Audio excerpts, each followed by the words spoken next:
Will Netflix fans stop sharing passwords and sit through old school ad breaks? And what can we expect from Apple's refreshed iPads and new Apple TV set-top box?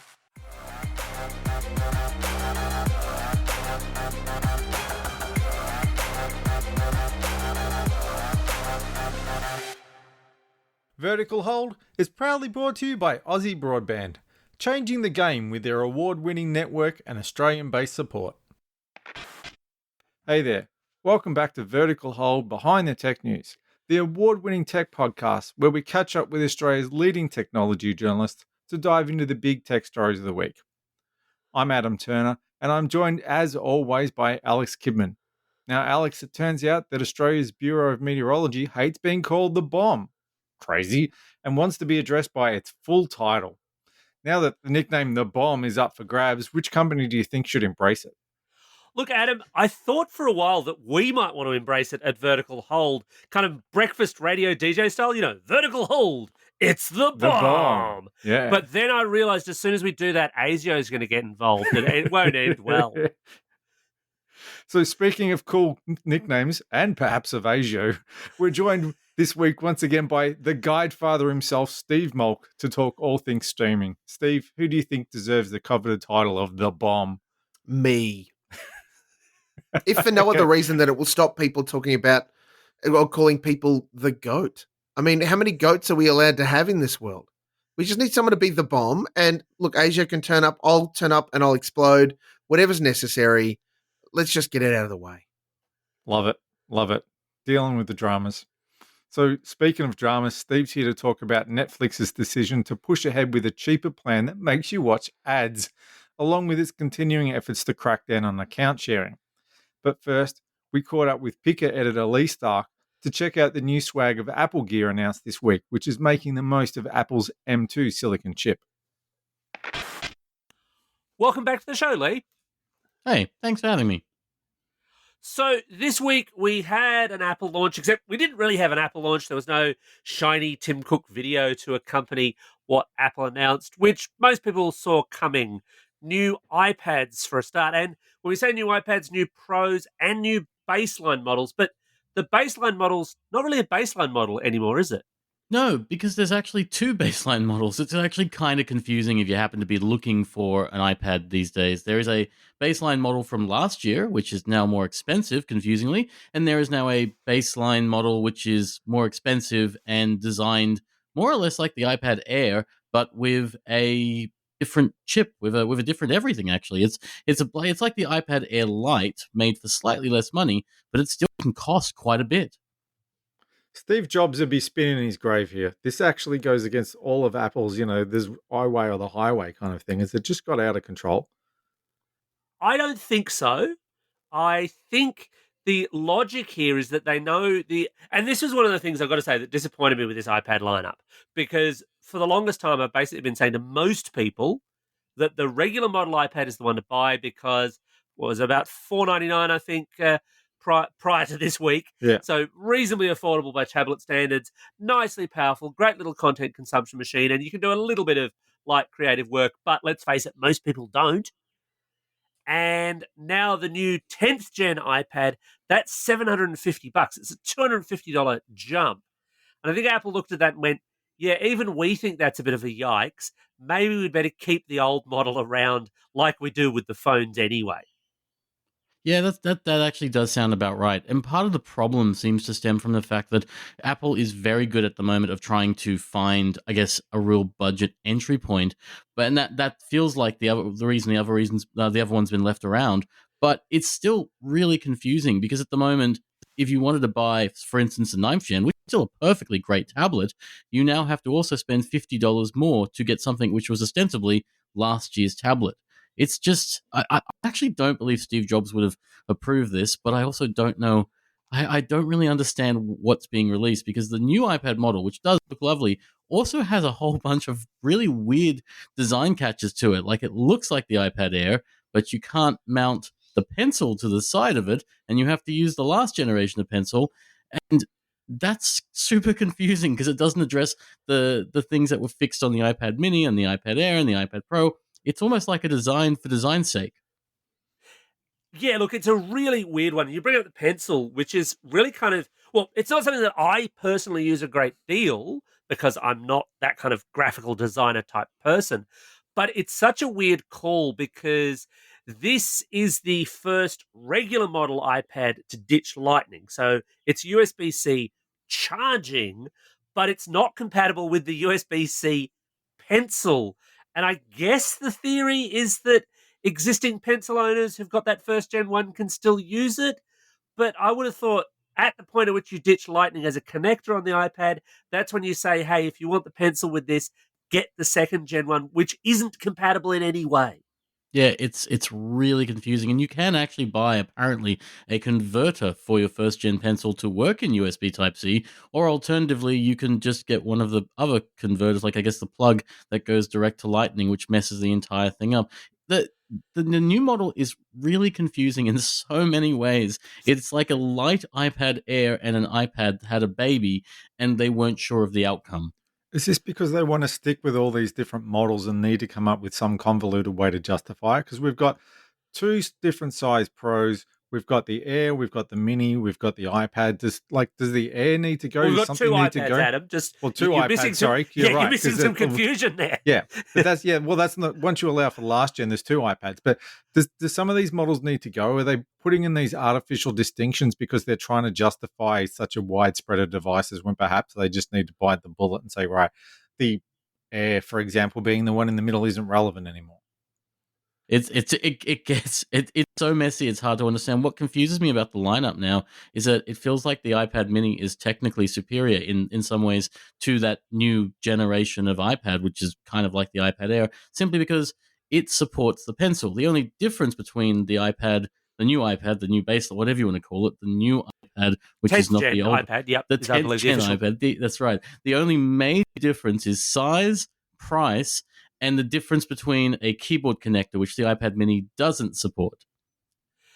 Yeah, and look, I think the other thing and the other reason why they've kind of got this spread of them is that along with this new iPad being more expensive than the ninth gen model, they actually bumped the prices up of everything iPad in Australia. So the Mini went up, the Air went up, and the 12.9 and 11 inch, which we'll get to in a minute, those are all more expensive than either prior generations in case of the Pro. But the Air and the Mini haven't changed at all, except that they now cost you more. Mm. So I think having that differentiation there sort of helps them say, well, this is the value you get at each price point. Because if they hadn't changed those prices, in fact, the Mini would have been the same price as the 10th gen iPad. Yeah. What's weird for me is that, I mean, I loved last year's 9th gen iPad. I thought it was kind of like, as you said before, Adam, Alex, rather, it's the perfect balance. Like when you think about it, it's all the tablet you really need at a $500 price point. And I still find it really weird when I was looking this morning and writing a piece that even though the new model of the old model technically costs $50 more, you're already seeing retailers bump it up artificially to account for that. I noticed that a few retailers have already done it, whereas others are obviously waiting. It still is the best value. I mean, none of us have tested the new model yet, and if we have, we can't say it. But the reality is that it's still like the value is still clear. Well, speaking of value, they also announced their first keyboard folio for the regular model iPad, the Magic Keyboard Folio. And, well, it's not inexpensive, is it, Lee? Oh no, it's about $400 to $500 minimum. It's crazy. $399, I think. Yeah. Yeah, $399. Yeah, it's absolutely staggering. I get that it's technically a Magic Keyboard, so it's a real physical keyboard, and you can, for instance, probably. My understanding is you should be able to find the softer fabric keyboard still, because you can on the iPad Pro, and the connector is the same. But $400 is not inexpensive for a case for a tablet that is actually barely twice that. Yeah, So I mean, which iPads does that work with? Just to try and get it straight in my head. The Air and the new 10th gen. Okay. I'm not confident that it does work with the Air, Lee. Oh, really? I'm pretty sure I could be 100% wrong. This is question without notice territory, but I was pretty sure that the existing Air worked with the existing iPad Pro compatible Magic Keyboard. I could be wrong. Definitively, the new Magic Keyboard Folio works with the new 10th gen iPad for sure. Yeah. So my understanding was it would like the iPad Air and the iPad and the new 10th gen was so similar that it should. But again, I don't know. I'm making an assumption here. The thing that really kind of strikes me about that, though, is the iPad is, even the 10th gen, is still the lower cost model, broadly speaking, even at $749. This is a keyboard which costs more than half its actual asking price. I mean, I get angry with Microsoft was over gonna not say, bundling a yeah. keyboard with a Surface. Not even but they're not Microsoft even would pull that bad. shit. Yeah. Yeah, it's crazy. It's going to make. Do you remember all the third party Bluetooth keyboard cases that used to do amazing sort of traffic before Apple actually released its own? It's going to drive a lot of people back to that sort of arrangement because $400 is not inexpensive when you can pick up a Bluetooth keyboard for $50 to $100 that works with everything. It's not quite as nicely integrated and it's not quite as stylish, but you're not wrong. Moving on to the new iPad Pros. And again, I think everyone saw this coming. They're M2 chip enabled. Is that the only thing to get excited about if you're in Pro land? I mean, I'm excited by that, but honestly, most of the apps that sit on the iPad already aren't pushed by the M1s. It's kind of like when we reviewed the MacBook Air M2. Very little about what you can use that chip for is usually pushed on that sort of hardware. You've got to be in video or science or Xcode like development to actually make use of it. So I'm not super excited about the M2. I am excited about Wi-Fi 6E. I'm that one person that might be. That's a nice upgrade if you've got it, because theoretically it makes your transfers faster. I'm also kind of curious about the pen, the Surface, the Surface Pen, the stylus, the Apple Pencil, because it's now got an earlier pickup. You can kind of preview what your touches are going to look like. Hover. I think you can hover. Yeah, it's a hover state. So yeah, you can preview what things look like before you do them. But outside of that, it's just an upgrade, namely for upgrade's sake. We knew this was coming roughly 18 months ago, and it's that it we knew it was going to happen eventually. It's a little later than everyone expected, and it's a new chip. Whether it's something super exciting, yeah, I mean, I've not seen anything push the M2 yet. Yeah, I think it's a challenging one. And the Wi-Fi 6E is really interesting to me, if only because Apple's relatively late to the game in terms of that support. And it strikes me as odd that the iPad, well, even the iPad Pro, is the thing that gets it.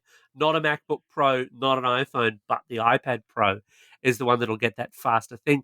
I'm not wrong in thinking, I mean, Samsung's had it, I'm pretty sure the Surface Pen has had that kind of hoverability prior to this. This is not a new Apple invention. No, it's been part of the Wacom system, I think, for a long period of time. You've been able to find it on the Bamboo and Cintiq devices. Bamboo didn't have it with the screen, but it would still pick up. I remember at one point you could actually map the radius if you were from the actual device if you wanted to.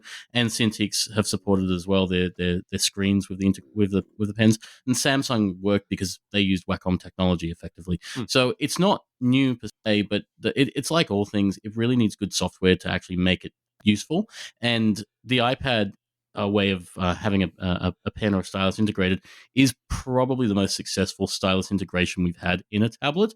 So I can see the app kind of working better there for painters, for artists, like for finished artists. There's a lot more control that you'll see. It's kind of like having a preview of what your pencil's going to do before you stick it on the screen. So that's kind of nice. But for most people, it's not going to be a draw card feature.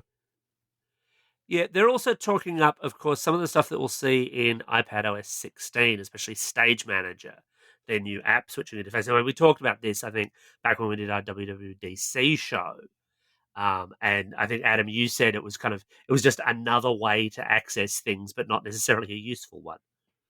Yeah, I'm still struggling to visualize it. I'm trying to remember that conversation we had from last time. And before we started recording, I was Googling pictures of what it looked like. And it kind of, what I saw just looked like a glorified version of the app switcher that you already have, we'll say on an iPhone or even an Android device. Am I missing something? Not a huge amount. I mean, the point with Stage Manager is meant to be things like grouped windows, which again Samsung's done for its Z Fold devices and things like that. Previously, in some of its Android tablets, will do that at least for a split view as well.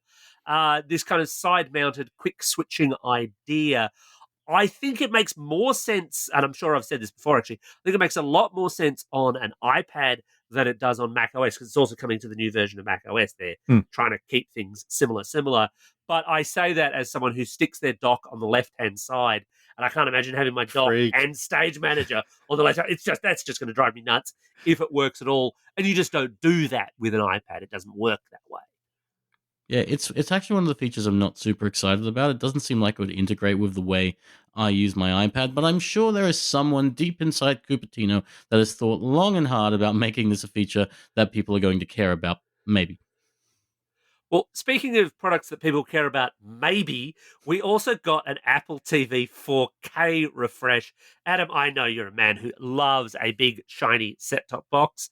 Should I be excited by the new Apple TV 4K? Well, no, I don't think so. And because, well, what they're doing is We're the very same cynical problem. today. It's the same problem we've had with the others, is that we're getting more grunt than we need. We've got to the point where all of the devices we're talking about already are more powerful than your average user would ever need, and even your high end users would, as Leigh was saying, would struggle to make use of, we'll say, an M2 as opposed to an M1. Now, this is an Apple TV 4K with more RAM, larger storage variants. So what? Who needs it? And the A15 Bionic chip. How many people are actually using their Apple TV for more than streaming? Because if you're streaming, then all you really need is an Apple TV that supports 4K. The first generation one would probably still do you. How many people are using it as an arcade machine? How many people are doing all this other stuff with it to justify all this grunt? I actually did try using my Apple Arcade account on my Apple TV, and I can't really get into it the same way, I'll be honest, because I never bring my controller over. I never, tether up my PlayStation or my Xbox controller because, shock horror, they're tethered to the actual consoles I plan on using them for, not separate for Apple TV. The thing that actually I struggle with this, and you're absolutely right, there's more power there. There's no reason to upgrade the power inside an Apple TV unless we're moving to 8K, which we're not. They've removed the HD version, which feels like a way of making that little bit extra money again. It's similar to the pricing increases before. I'm also struggling to work out why you need neural engine cores on an Apple TV, since there's going to be virtually no mechanism that uses them, unless someone can correct me about that. Well, that sounds like the kind of thing that LG was talking about on their televisions, because it's doing the upscaling and the image correction, but I don't think the Apple TV is doing any of that kind of stuff. The grunt made sense, like when they went up to support Dolby Vision. I think they got an upgrade in grunt there, and that makes sense why you would need that. And this still does Dolby Vision plus HDR10 plus, which I don't think anyone but Samsung cares about. So, yeah, we're at that point where you don't need to keep throwing more grunt at this thing. So I think I can answer this question of where the grunt is going, and we've sort of already touched on it. I think it's to do with Apple Arcade and to a certain extent Apple Fitness Plus, making sure that it's keeping relative parity to what the iPhones do, whether or not you've got a controller. And Leigh, 100% I agree with you. Without a controller, an Apple TV is a generally frustrating gaming experience because that serial remote ain't great. On the price thing, that's kind of interesting because this is the one product where technically there's been a little bit of a price drop. But some of that price drop, you've got to weigh against the fact that the entry-level model physically is quite different to the higher storage model. Previously, it was just how much storage do you want? And for most people, you probably didn't need that much. But here now, the new model, if you get the higher tier model, you get Ethernet, you get thread support, which you don't get at all on the base model. The base model is Wi-Fi only. It makes me wonder, when we're talking about the processor and we're talking about the fact that Apple Arcade gaming experience isn't quite there yet. It makes me wonder whether making the processor better for Apple Arcade is also kind of a half step. Whether we're going to see Xbox cloud gaming on the Apple on the Apple TV soon enough, because we're already seeing it start to appear on TVs. We're starting to Android devices have a dedicated app, but typically the app is a web browser. It's basically just a progressive web app.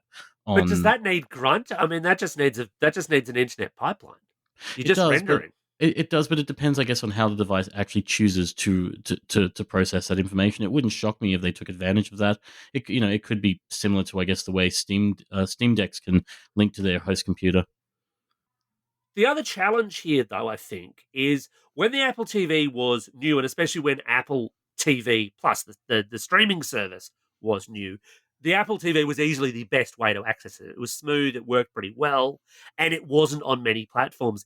It now is. I mean, I've just tested that new HD only Google Chromecast, the sliced down cheaper model that they put up against the Fire Sticks. That'll do Apple TV, albeit only in 4K and HD, sorry, but it'll do it. And it makes me wonder, if you're not in that Apple ecosystem really tightly, if you're not already in Apple Arcade and Apple Fitness, if you haven't got an Apple One sub, is there a big pull to the Apple TV relative to other substantially cheaper options? I mean, if you don't live in the Apple ecosystem, I would have a hard time recommending one over a Chromecast or a Chromecast with Google TV, simply because if you're looking for a streaming system, the Fire TV sticks or the Chromecast Google TV plugs make a lot more sense economically and do pretty much the exact same stuff minus Apple Arcade. I live in the Apple ecosystem, so the Apple TV makes a lot of sense to me, but it's not for everyone.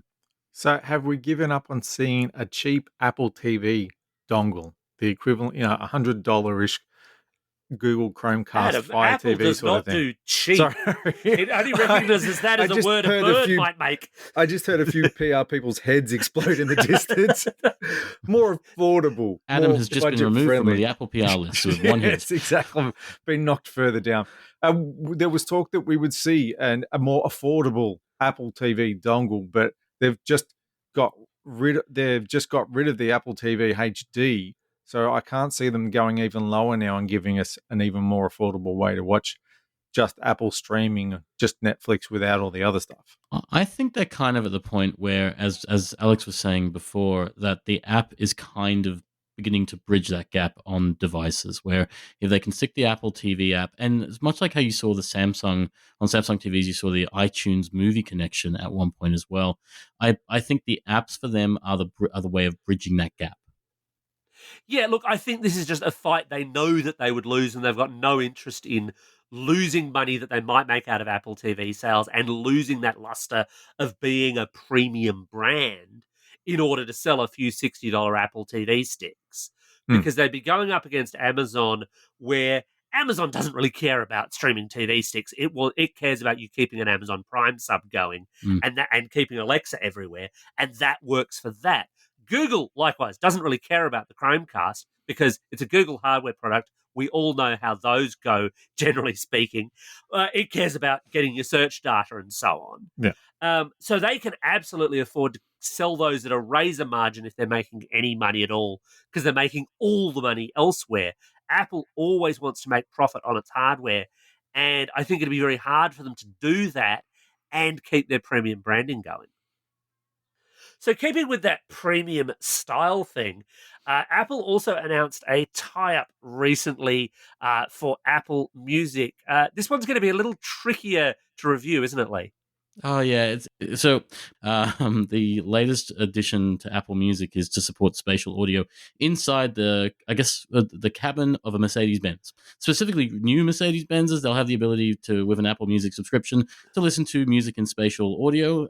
It was not head tracking because, as far as I understand it, it's inside your car, obviously, but it's kind of just like a more open generation of music that you're listening to as you drive your kids to school. If you own a Merc. I don't own a Merc, I'm a journalist. I now have this image of Adam getting a review Merc and doing donuts in it just to see if spatial audio would track him as he span. Absolutely. Adam, are you willing to take one for the team? You know me so well. Absolutely. Going down to the local 7-Eleven in the middle of the night. They'll find it at the bottom of the Yarra when I'm finished with it.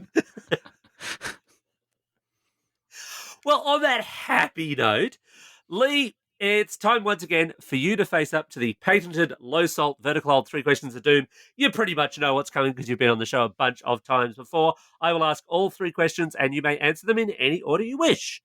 Where can people find your work online? Where can they find you on social media? And our current contentious question du jour, what's the worst job you ever had? Okay, you can find me at pickr.com.au and on Twitter at Lilo.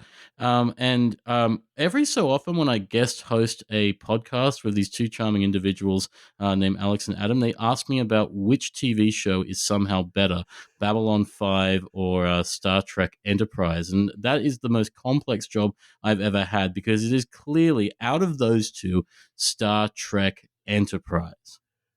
I'm sorry, Lee, you're breaking You're up. breaking I up. can't hear you. Can't hear you, mate. Can't hear you. Yeah, that happens a lot. So, Steve, we've talked about this earlier in the year, but it's finally here. Netflix has ads. What's it all about? Well, ads, Adam. I Honestly, haven't like seen one for years. I'm trying to remember what they're like. Remember those things that used to interrupt your program? They're back, baby. Yeah. Look, it's an interesting and bold move by Netflix, and certainly the minute that they announced it, their share price got better. And as they've announced the launch date for it, their share price got better. I want to make it really clear up front because there has been some confusion that the introduction of this ad-supported tier for Netflix is not, repeat, not bringing ads to the other tiers. Yeah. This is an entirely new tier. It will have ads in it. You will pay less for it if you choose to subscribe to it. No one is being automatically moved to it. If you already subscribe to Netflix on a current plan, you will remain ad-free while you pay that money. Let's keep it because that straight would up and be down. suicidal. That would just be insane to inflict that on people. Oh, it would absolutely be consumer, consumer craziness, because it would piss us off. It wouldn't be a great place to be. What it is going to mean is that from the 4th of November here in Australia, 3rd in US and other markets, you will be able to subscribe to a $6.99 per month Netflix tier, which is the cheapest tier they've had in some time, and certainly their cheapest at the moment. And you will be subjected to some ads that roll both at the start of and within the program that you will watch. And so within. Oh, that's nasty. yes. I was thinking just pre-roll ads. Yeah, no, it's not just pre-roll. They have said that there, across an hour's programming, there will be about, best air quotes, 4 to 5 minutes of ads. How they split that and where they put it, there definitely will be pre-roll ads, and they've definitely said there will be mid-roll, not end, because who hangs around for that? And you will not be able to skip them if you subscribe to that tier. The ads are as mandatory as watching Stranger Things. So return of the good old-fashioned tea or toilet break then. Oh, very much so. Or watching 7 Plus, SBS on demand, of those sorts of places. Just can't skip them. That's my opportunity to nick off. I think it's a smart move, honestly, by Netflix. And we know it's a smart move because immediately other global streamers moved to copy them. Disney being, the most notable one that popped its head up and went, hey, that's a great idea. Let's try and work that out. So it will, part of Netflix's concern was that people were unsubscribing and not coming back. And when you are a streamer and you live and die on your monthly subs, and that affects your share price, that's not great. So Netflix have said, well, let's come up with this idea that makes it cheaper, and the trade-off is there will be ads, which of course means that Netflix get essentially, let's call it a double dip, but because it's the cheapest platform, really, in theory, they're just making up the difference between this new ad tier and the basic tier that Netflix offer. However, we know they're going to make truckloads more money out of the ads that play into that than the subscribers. Round about now, I like to have a pot noodle. Nicely done, Mr. Turner. But Steve, actually, I wanted to challenge this assertion or this idea that the Netflix ad tier is the cheapest subscription tier you can get, because it isn't. This isn't accurate. Looking at the numbers, and I just quickly did the dig through the major players, and I'm ignoring the free-to-airs because obviously that's a different model. Yep. But so Netflix with ads, $6.99. I should cheaper. qualify cheapest for Netflix, but play on. I understand where you're going. Yeah. But I think it is worth actually having a look at this comparative Absolutely. price picture. So Netflix with ads, $6.99. Disney Plus at its cheapest, $9.99 if you prepay for a year, $11.99 if you don't. Yep. Stan is $10. Paramount Plus is $8.99. Yep. Foxtel Binge is $10. Apple TV is only $7.99. But Amazon Prime is also $6.99. Now that has ads, but it's just, here's another show on Amazon you might want to watch. Yes. And I think people are going to be a little less annoyed at just being told that they should watch their Lord of the Rings series more so than getting sports bet ads. And you can skip those Amazon ads too if you There's want. that too. Thinking about carpet? Yes. There's a big argument for Prime Video because as far as Amazon see it in the global kind of context, it's just an add-on. Another reason why you would become a Amazon Prime customer is we then give you all of this video content. It's like games are to Netflix. Yeah, very much so, except far more successful. Yeah. It's, and you're right, it's way cheaper.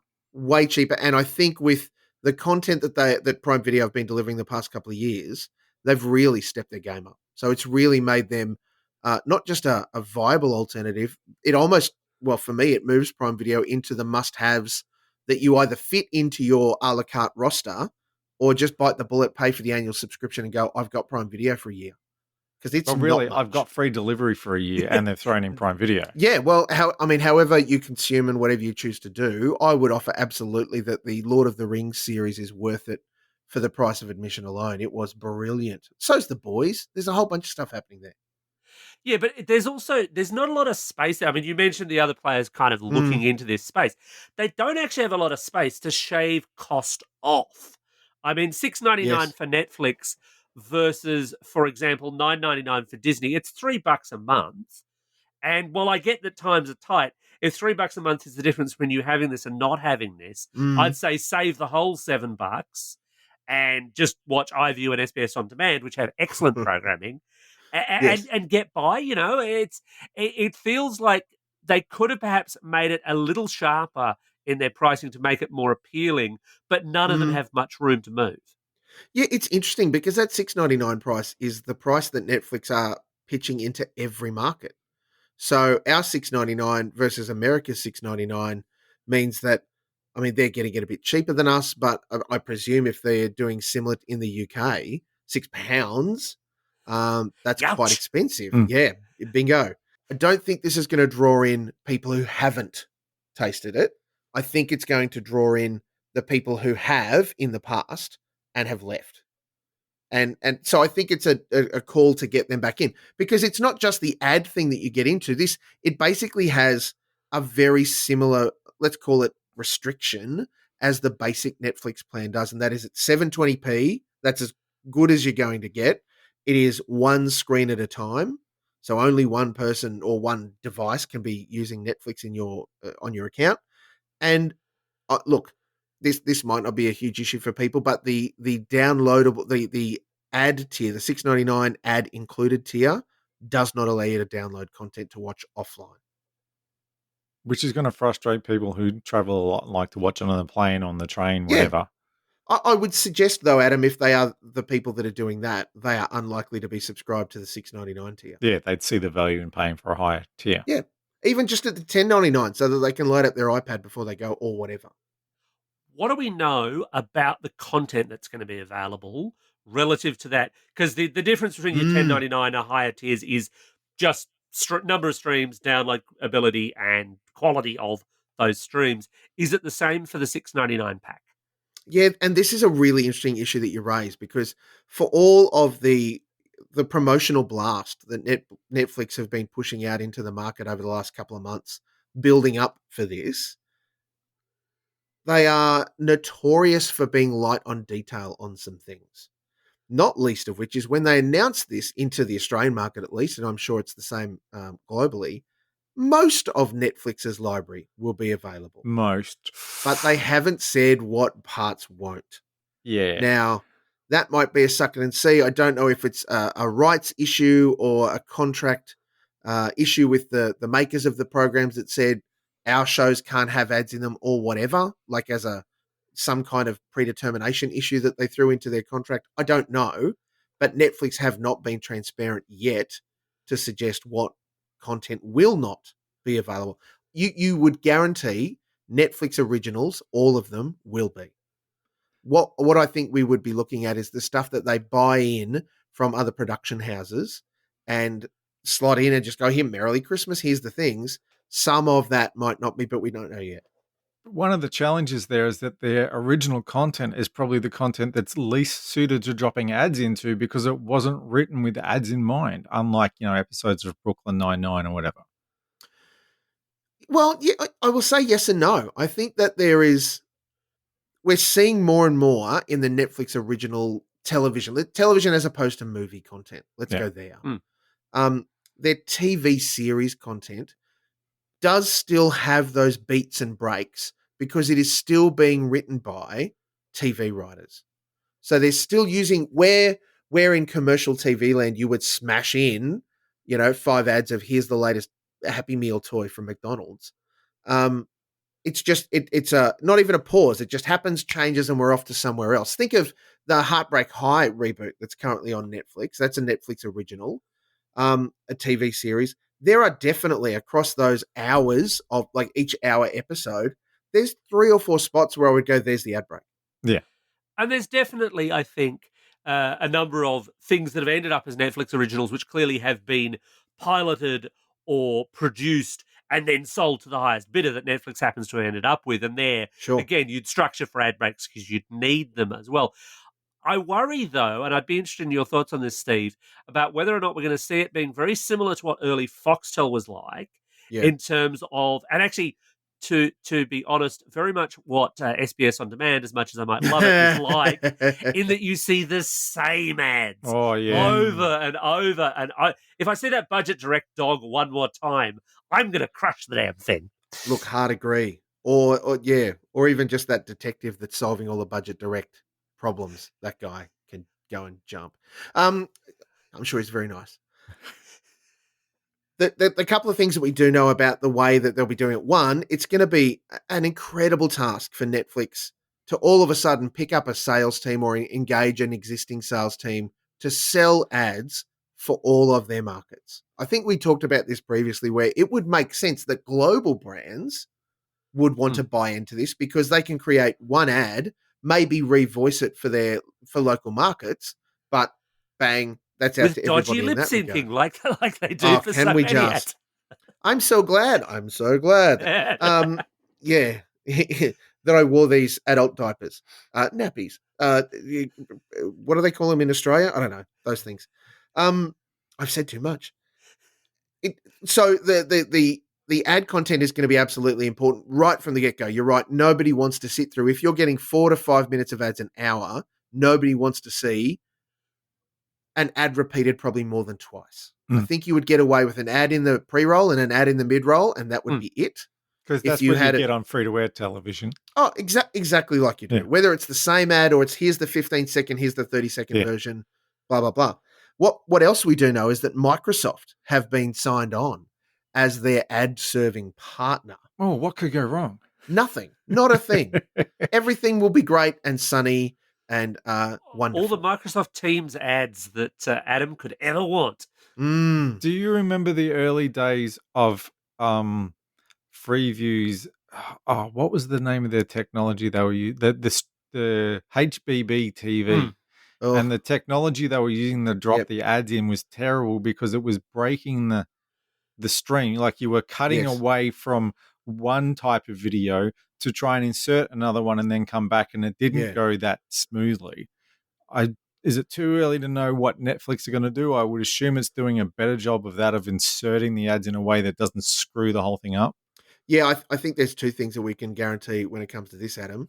One, we will not find out until it launches. Yeah. And once it launches and Netflix consider it to be successful, we will hear all about it in a lengthy press release about how great it is and how seamless the experience is. Because the important thing now is Netflix move away from just selling to consumers to now they have to sell their value to advertisers. So they will want to talk about to advertisers particularly how good their service is, how easy it is to get their ads inserted, what it looks like, how you can make sure you hit this demographic or this group of people in that regard. And connected, but slightly sort of extending that topic, we know in commercial free-to-air TV land that every day the ratings are taken and OzTam deliver that to all sorts of media, including myself, for us to just crawl over numbers and go, oh, great, the Traders was shit. Don't even talk about the Real Love Boat. Netflix. No danger there. No. Not going to happen. Netflix, at least in America and the UK, and it has not been announced here, though I would suspect it will be Nielsen as well. Netflix now have to open themselves to measurement. So they have to be able to say, our show got viewed by this many people, this many subscribers.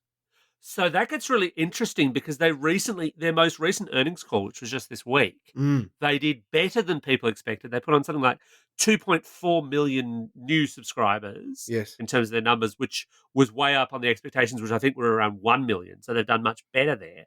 But at the same time, they actually came out and said that in future quarters, they will not reveal those subscriber numbers. So there's an interesting kind of quandary there, especially when you consider those 2.4 million new subscribers plus the existing subscriber base. Yep. None of those are ads customers. Yes. What Netflix is going to have to sell to those ad buyers is going to be that much smaller pool. I'm sure it'll be a significant number, but that much smaller pool of people who don't want to pay for full fat Netflix. I will absolutely bet that the measurement that Nielsen will be taking in the US and the UK, and like I said, I assume here, but they haven't said, will only be for views by the ad tier supported users. Netflix will closely guard because they know, right? They know.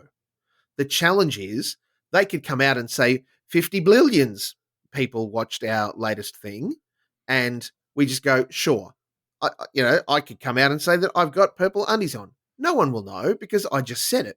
However, having it independently verified and measured by someone like Nielsen who are trusted to do this means that all of a sudden the market, and importantly, the advertisers who want to use this system, go, I can trust this figure, and it means that I know that me spending my 40 billion to get my ad in front of all those people is worth it. So, yeah, I broadly speaking, we're not going to get super secret details now on, how many people did watch Heartbreak High or the latest whatever from Netflix. What we will get, and I would suspect that when we get it, it might even be surreptitiously. We'll certainly see the US data before we see anything else. Will be how many people on the ad-supported tier watched these shows. And that will absolutely determine the value of the ad slots for those programs. You've also got to remember that you're advertising people who are too much of a tight ass to pay for the next level up. So I wouldn't be advertising BMWs to these people. Well, it will be very interesting to see what caliber of advertiser does land on there. Because while I acknowledge your assertion that it's only people who are are tight with their money that might want to do this, a lot of the people that I know that own BMWs have worked hard to earn it and done it because they've saved some coin and not spent on. I was going to say the rich stay rich, not Adam, not because they're spending money. I can think of a number of people I know who are very, very affluent who would probably jump at this simply because it was cheaper. Which is a great time for us to be talking about banking. It's just, this is what it's going to be like, Frank. Yes. I am going to be intrigued to see where it does land. I agree in part that, that for that ad tier, that cheapest Netflix tier, the numbers will not be fudged. They cannot be fudged because it's effectively a commercial agreement with their advertisers now. For everybody else, who knows? Who knows?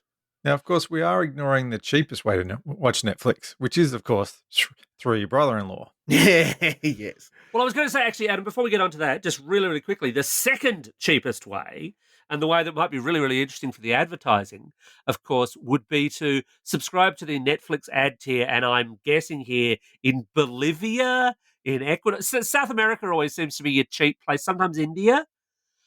Steve, do we know if that'll work? And do we know if travel, for example, if I do travel to Ecuador, to Brazil, to all these other places that honestly Netflix I genuinely do go to, that might have different libraries as well, is that going to fall over as well? Yeah, again, that is something that Netflix have not made clear. I would suspect that if you were someone, hypothetically, Alex, that did subscribe in Bolivia because you felt that your Netflix subscription was cheaper in that method, that, look, they might get wise to that, or they might just play on and go, well, okay, you just happen to be in Australia for a really long time, so we'll serve you Australian ads, assuming, in fact, that this deal was available in Bolivia. Because that's the critical thing. They're not rolling it out to all of their countries. They're just starting by rolling it out to some of their biggest markets. Look, hell of a test, right? That's going to be curious in and of itself. As to the traveling situation, it would be a difficult play for Netflix to say, hi, I subscribed in Australia and I'm in Indonesia or I'm in America and I log in and it's telling me I can't log in either because this cheaper service isn't available or because the cheaper service can't travel. That would be, again, consumer suicide. So, like I said, your brother-in-law is the cheapest way to watch Yes. Netflix. Yes, And to get back to that. that should work in most countries. Mm. But they're Do you doing have a more. brother-in-law in most countries, Adam? Oh, it can be arranged. He's It can be working on it. arranged. Yeah. He travels around a bit. But Netflix they're doing more to crack down on password sharing, but also more to help people who've decided they want to do the right thing to transfer across to their own account. Yes? Yeah, so Netflix have today announced that they will be offering a profile transfer option within your Netflix subscription, so that the way they sell it is that, relationships end, families grow up and move on, and you don't want to lose all that important data, air quotes, that has been built up around your profile, which in part I can understand. If you're someone that watches, uh, say it is all of the sitcoms that, The Office and Brooklyn Nine-Nine and those sorts of things, and then, you get served suggestions based on the stuff you consume. If you go and create a new Netflix account because of all of the reasons and you have to start again, you might find that frustrating, or you feel like you're missing out on the stuff that Netflix just instantly told you to look at before. I read a really interesting article by Wenli Ma in the news places, who suggested that it was actually a bigger part, it was a little bit sinister, a bigger part of Netflix's move to push around this, to crack down on password sharing and to basically help identify where password sharing might be taking place, or at least where it had been taking place, so that they had accounts to keep an eye on. Isn't the flip side of this, though, that all that kind of useful data, I take your point that you want Netflix to serve you interesting content. Isn't the flip side of this, though, also that Netflix wants to keep that relationship going so it can know as much about you as possible? Absolutely. So if you did decide to dip down into cheapo ad tier land, they can go, right, well, we know you watch lots of horror movies, so perhaps you need the ads for the reinforced underwear. Oh, and as we know right from the get-go, when Netflix launched into streaming, that the data that they get from what people like to watch and add to their watch list or favorite and all of those sorts of things helps Netflix commissioning make decisions about shows being pitched to them, or even go and arrange, let's get this show made. The most famous of which was I don't know if we're allowed to talk about it now, but the Kevin Spacey program that Netflix hung their hat on for quite some time, House of Cards, that it came out of this kind of data-driven decision that people like watching Kevin Spacey. I don't now. They like watching Kevin Spacey stuff, and they like political drama, so let's mash the two together. Do we have any idea whether everyone will see the same ad, or are they going to actually customize the ads based on your interests? I would assume that would be a lot harder. Yeah, and yes, I'm sure it would be much more difficult, Adam. Again, we don't know. It's only been being done on the web forever. Yeah, that's right. But then they have to get data off Google, and I hear they don't play well together. But no, I mean, sorry. The point I'm trying to make there is, I think we don't know, but I could easily imagine not Google. Netflix does have general viewing preference ideas about what Steve likes to watch, what Adam likes to watch, what Alex likes to watch. And they would all be subtly different in certain ways. And you might find that, for example, I have thumbs down every, I don't know, horror movie or something like that. Sure. So it might go, right, well, we've got certain products that not necessarily are horror movies. We're not selling Freddy Krueger dolls or something.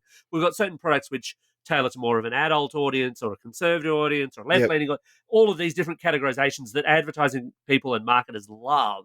Yep.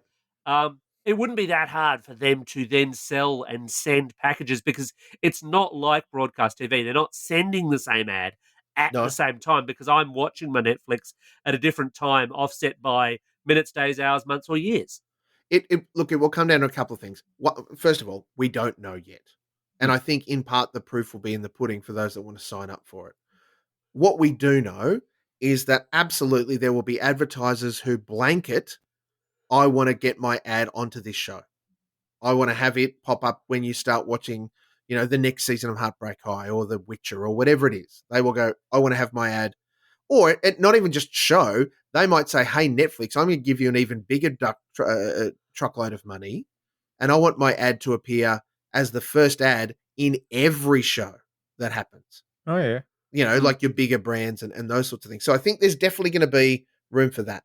I definitely agree, given that it is nearly 2023, that as this service matures and people use it more, that we absolutely, even just based on our Netflix usage, that will then dictate from the library of ads the kinds of ads that we get served to us. I can't see that being out of the box happening, but again, as we've discussed, Microsoft are responsible for delivering this ad service and making it work for Netflix, so I would expect they will do their best. I guess it opens up the other package opportunity because we already see quite a lot of Netflix show branded products and limited time deals and things like that. And I guess if McDonald's brings you the Witcher meal or something like that, they might want to attach they'll pay Netflix for that, but perhaps pay them even more to say, right, and on the ad tier, remind people watching The Witcher to go and get their Witcher Happy Meal. Not the kids should be watching that. I was going to say that sounds pretty messed up. No, you've met my kids, Adam. You know what happened. True. I like the way you're thinking. Look, definitely there would be even ads created specifically just for the tier, for that purpose, for that reason. Which reminds me, it's a great time for us to be talking about sending packages and the service that you use to send packages. I've become my own mid-roll ads. It's disgusting. The challenge around this is that, like I said, Netflix are notorious for saying, here's all the stuff we want you to know, and we're going to keep everything else really secret. And they haven't told us a whole lot about how this is going to work and what's going to go on. Some of it will be proof in the pudding from the 4th of November, and some of it will be, hey, it was really successful. Now let's tell you how the bits we want to tell you work. If it is unsuccessful, we will never speak of it again. Well, that just about wraps up this week's episode of Vertical Hold. Thanks to Steve for joining us. It is my ad insert here pleasure. Well, Steve, you've been on the show a number of times. You know what's coming. It's time for you to face up to the patented low-salt Vertical Hold 3 questions of doom. I will ask all 3, and you may answer them in any order you like. I'm preparing myself. Where can people find your work online? Where can they find your social media online? And our new big contentious question, what's the worst job you've ever had? Oh, mate. Strap in, friends. You can find my work online at tvblackbox.com.au, TV Blackbox, the podcast, and the socials for that are at TV_Blackbox on Twitter. We're on Facebook. We're on Instagram. I mean, if you really want to track us all down, that's great. I'm at Steve Molk everywhere else, and most prolific on Twitter because I just am. Deal with it. As opposed to the worst job I've ever had. In university, I went to work for a local fruit shop, and during my teenage years, while I was at high school, I did the same when I lived at home and had a great boss and learned heaps, and he expected heaps from us, and really grew out of having that part-time job and some good coin on the side. It was great. University, need money. I've got experience in the fruit and veg game. Went down to local. All right, cool. And it could not have been more opposite to my experience working when I was a teenager, as far as the quality of the stuff they were selling, the care that they didn't give to both their displays, and that it was just rubbish. I hated it. I turned up for the first day, got paid. Everyone got paid out of the till. So it was all off the books. Yeah. I turned up for the second one. Everyone got paid out of the till. And I just didn't ask for another shift, and they never called me to come back. Was it part of your job as well to set fire to other nearby fruit and veg shops, or is that just a Melbourne thing? Oh, mate, it was ludicrous. Like, they had to drive a forklift in Queensland, you need to have a license. They have to have a ticket to be able to do so. Yeah. So only certain people are allowed to do it at my teenage fruit shop place. At this place, I was told, just go and get the forklift, get that pallet of apples and bring it up here. And I said, I don't have, and they said, we don't care, just hurry and do it. Oh. And it was not in it wasn't in like their private sort of back area. I had to drive through a car park where there were cars and people and things. It was horrendous. You're painting a picture of a workplace that seems to be, well, to coin a phrase, bananas. And if you like bananas, don't forget this week at your local supermarket, you can get a bunch of bananas, $3.99. Well, I didn't know. Steve is not being paid for these ads. I don't know where they're coming from. Notice I haven't mentioned a brand. But what I do know is that, as always, you can catch us online at Vertical Hold AU on Twitter, at the Vertical Hold Facebook page, or online at verticalhold.com.au. And as always, thanks everyone for tuning in to your latest soap opera of choice. Thanks for your great reviews. We'll try and line up some ads to suit your taste so you can help us spread the good word in 2022.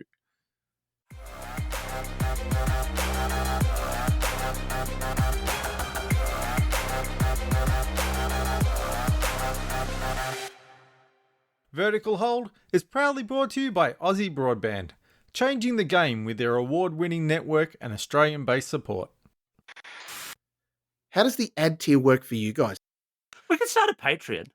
Nah, we just need Molk to pop in at random points and say, like and subscribe, like and That's right. subscribe. Do you need a VPN surface? Yeah. Thinking about carpet? All the things.